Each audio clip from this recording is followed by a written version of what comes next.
गांधी परिवार के धर्म चैनल पर आपका हार्दिक स्वागत है। 1973 में 36वें प्राण प्रत्यावर्तन शिविर में मैं सपरिवार यहाँ पर आया था। उस टाइम पे गुरुदेव से मेरे को जो अनुभूति हुई और जितनी मेरे को प्राण प्रत्यावर्तन शिविर में जितनी शक्ति मिली उसका मैं वर्णन नहीं कर सकता हूँ। इसके बाद में 1981 के आश्विन के नवरात्रि में जब मैं आया उस टाइम पे गुरुदेव मेरे परिवार के साथ में मैं आया था। हम लोग 5-7 जन थे। मेरे बड़ा लड़का और बड़े लड़के की बहू कलकत्ता में ही थे। यहाँ पर हम लोग साधना करने आए थे। गुरुदेव ने उसी टाइम पे कहा कि केडिया तुम्हारे लड़के की शादी ये लड़की से कर दो। परिवार वाले उसमें सब नानुक्कड़ करते रहे और हमने कहा कि गुरुदेव ठीक है कर देंगे, लेकिन अभी तो आश्विन में हम लोग के यहाँ शादी होती नहीं है। आश्विन के अंदर में हम देव स्वयं रहते हैं। तो गुरुदेव ने कहा कि कोई देव स्वयं नहीं रहते हैं, हम उन माता जी वहाँ पर बैठेंगे बराबर। तो और बोले कि देव कभी सोते नहीं हैं, देव जब सोएगा तो दुनिया में प्रलय हो जाएगा। फिर मेरे को कहा गया कि देव तुम्हारे कब सोते हैं? हम कहा आषाढ़ शुद्ध एकादशी से सोते हैं और कार्तिक शुद्ध एकादशी को उठते हैं। तब उन्होंने कहा कि सबसे बड़ा कौन होता है? वहाँ गुरु होता है। तो बोले गुरु पूर्णिमा कब आती है? वहाँ देव स्वयं आती है। इसके बाद में उन्होंने कहा कि ब्राह्मणों का सबसे बड़ा पर्व कौन सा है? मैंने कहा कि रक्षाबंधन है। बोले वो कब आता है? बोले देव स्वयं आता है। इसके बाद उन्होंने कहा कि सबसे पहले किसकी पूजा करते हो?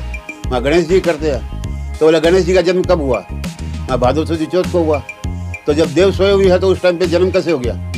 इसके बाद उन्होंने कहा कि सबसे बंगाल में सबसे बड़ी पूजा क्या होती है? वहाँ दुर्गा पूजा होती है। दुर्गा पूजा कब आती है? देव स्वयं में आती है कि देव जगह में आती है? वहाँ देव स्वयं में आती है। क्षत्रियों का सबसे बड़ा त्यौहार कौन सा है? क्षत्रियों का सबसे बड़ा त्यौहार विजयादशमी है। बोले वो कब होता है? और तुम लोग का सबसे बड़ा त्यौहार कौन सा था? महाराज हम लोग का दिवाली है। तो बोले दिवाली पे तुम लोग नया खाता करते हो, नए खाते की पूजा करते हो, नया कारोबार करते हो, नया बिजनेस स्टार्ट करते हो, नए मकान में जाते हो, सब काम नया करते हो, गणेश जी लक्ष्मी जी की पूजा करते हो, संपत्ति मांगते हो। तो देव सोया हुआ तो किससे संपत्ति मांगते हो? फिर उन्होंने मेरे को समझाया कि देव कभी सोते नहीं है। भारत कृषि प्रधान देश था, इसीलिए कृषि प्रधान देश के अंदर में जिस टाइम पे ये 4 महीने खेती किसानी के रहते रहे और 4 महीने खेती किसानी के अंदर में लोग यदि शादी विवाह में जाने आने लगेंगे तो खेती किसानी नहीं होगी तो अनाज नहीं होगा तो खाएंगे क्या लोग? तो और इसके बाद में दूसरी उस टाइम पे इतनी यातायात की व्यवस्था नहीं थी और मान कहीं शादी हो गई और नदी के एक पार लड़का और एक पार लड़के से शादी किसकी होगी? इसलिए वो कोई देव नहीं सोता है। आजकल वो सब कुछ नहीं है और तुम शादी कर दो। और उन्होंने उसी टाइम पे अपने हाथ से ही मतलब सगाई का दान किया।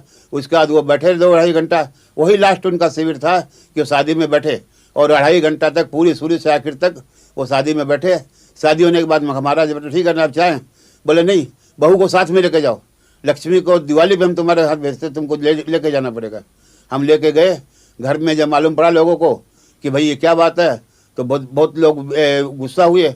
मेरा लड़का बड़े बहू सब बोले कि ऐसे कैसे शादी हो गया, मेरे भाई को किसी को मालूम नहीं है। लेकिन वहाँ पर बहुत मेरे को सबसे वो लड़ना पड़ा और धीरे धीरे सब कुछ ठीक हो गया। अब लोग बोलते हैं कि वैसी शादी बहुत कमती होती है और बहुत अभी उसको सराहते हैं लोग।